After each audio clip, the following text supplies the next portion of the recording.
Hello everyone, welcome back to the channel. Today we are going over 30 things that you guys need to know before you book your next Virgin Voyages cruise, or maybe it's your first Virgin Voyages cruise, and this is just going to be a bunch of things that you need to know about your cabin, about the ship, all of the things. There's so much that goes on a Virgin Voyages cruise that you don't really expect and you don't really have on other cruise lines, so these are just things to keep an eye out and remember while you're on board. And with that, let's get into it.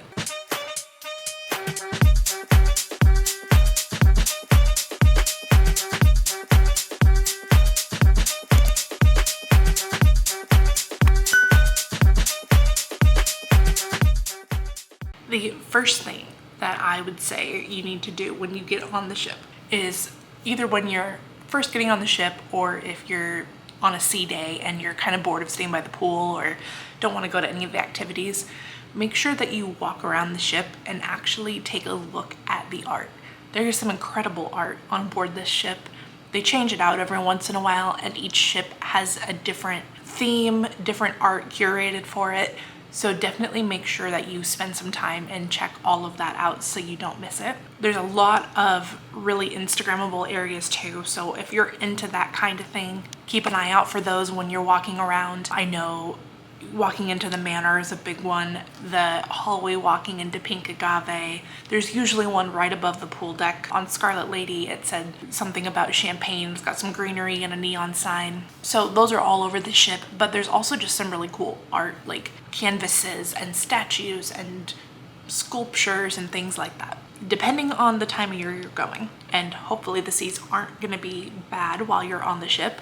But on the back of deck 16, there are a couple hot tubs that are pretty much open 24/7. I do remember my last cruise on Scarlet Lady, they closed them around 2 a.m. They put the net over them, but we were also going to bed around then. They shut down the bars early, so we were done at that point. On Scarlet Night, make sure that you get yourself up to the pool deck as soon as it gets dark out. We had dinner around 7:30, 8 o'clock, just because we wanted to make sure we had time to go see the other events. But once they start setting up the pool deck, people will start kind of moseying out and trying to get a good seat. They do shut down part of the pool area because they do part of the show, if that's what you want to call it, on the pool. But if you want to make sure you snag a spot where you're going to be able to see that before the crowds start coming in, make sure you get up there early. They do start blowing up the big gigantic octopus around 9:15-ish. And then obviously the pool party starts around 10:45. So you've got some time out there, but they start kind of setting things up around the ship around 9. So you'll have plenty of time to walk around and see all of it, but just make sure around the time that the sun goes down that you're out on the pool deck and in your spot if you want to claim a good spot. If you're going to eat at the wake on a port day, make sure that you time it around 30 to 45 minutes after the all aboard time, and then you'll be able to actually get a good view of the wake from the back of the ship. Otherwise, you'll just be looking at calm waters, and that defeats the whole purpose of eating at the wake. If you are in a cabin that does not have a sea terrace, or even if you do have a terrace, make sure that you bring a magnetic portable light, especially if you need to get up in the middle of the night to go to the bathroom or anything like that. Those rooms get very dark if there's no windows. I ended up sleeping with my curtain open because I wanted to get up early and see the sunrise. But if you're someone that wants to sleep with the blackout curtain or anything like that, make sure you bring a light so that you're not having to use your tiny little phone to walk around the room. If you are on a longer voyage, you might want to think about taking a smaller carry-on bag just so you have less clothing, as these cabins do not have a lot of storage. There are dry cleaning services on board, and it may be worth using those services instead of bringing another bag and extra clothes just to save on the storage space. To go along with that, if you are a sailor that has Deep Blue perks, you already get one free bag of laundry on your sailing, so you wouldn't even have to pay for it. Number 7 is going to be that you do not want to plan on buying anything like sunscreen or medicine or anything like that on the ship. This is one of the places where Virgin is very traditional, like the other cruise lines and resorts, and they do charge a crazy amount for some of these things.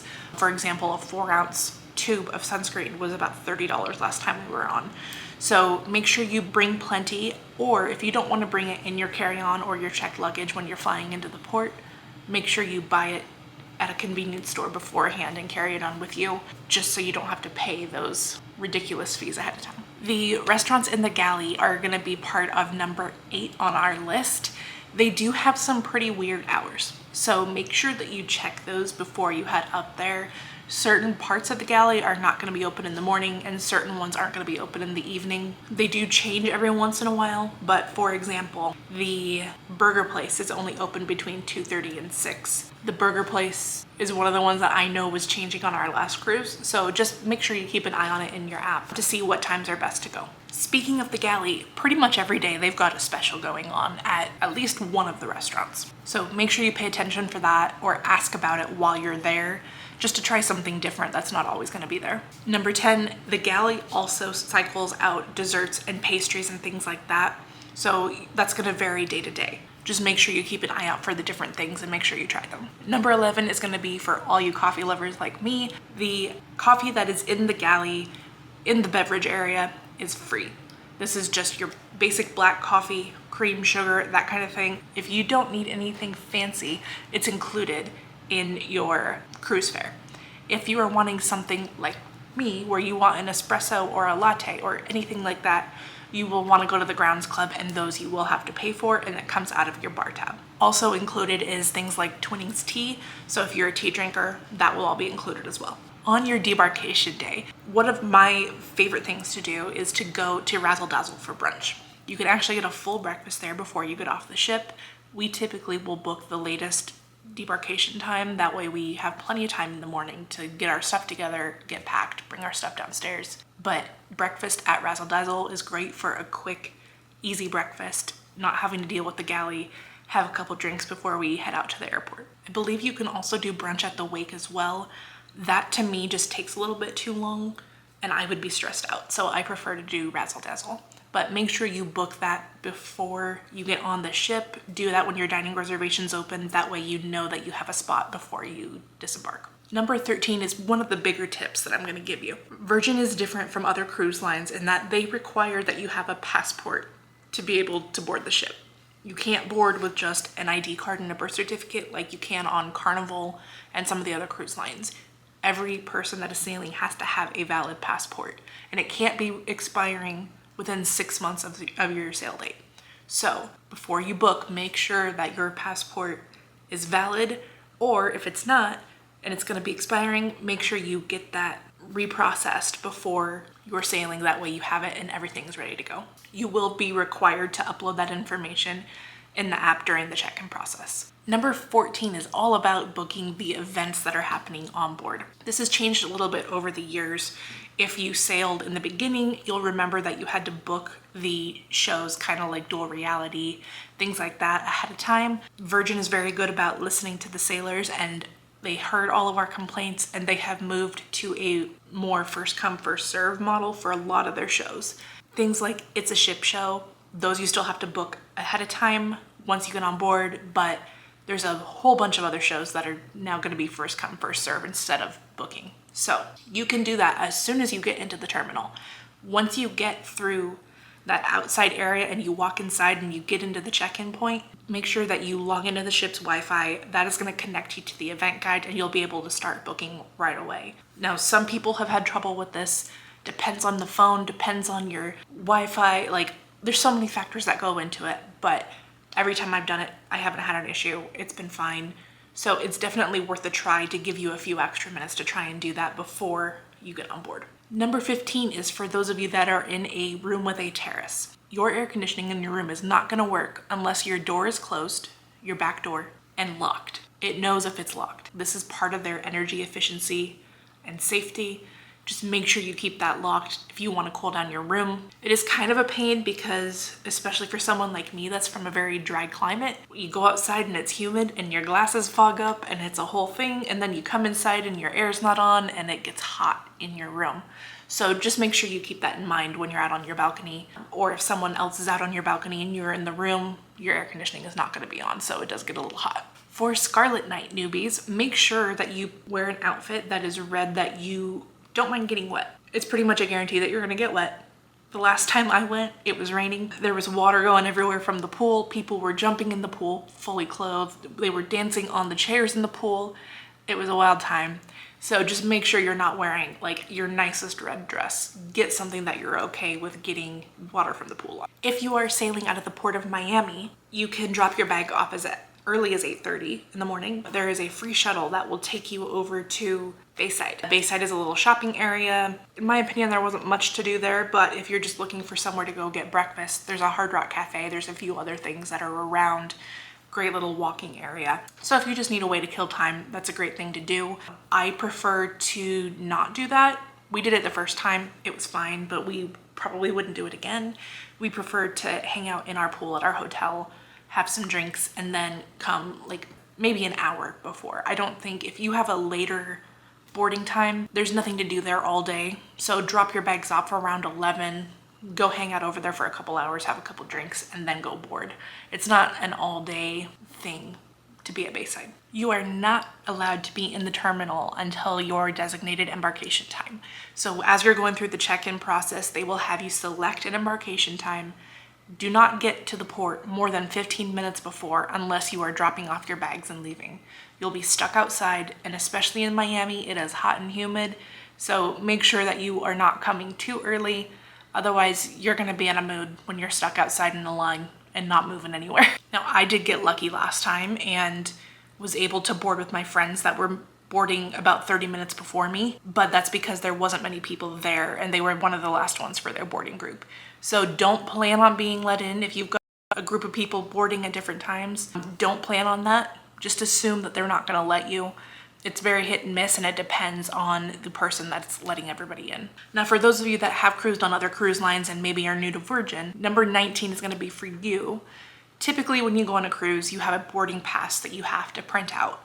Virgin does not do that. It makes everything very easy. So when you board, make sure you have your app on your phone or you've got your confirmation email on your phone ready to go. They're gonna wanna see either your app or your confirmation email just to verify you are who you are. So have that handy, ready to go, and you're gonna be done. Super easy. For number 20, in addition to not having boarding passes, you also are not gonna have luggage tags.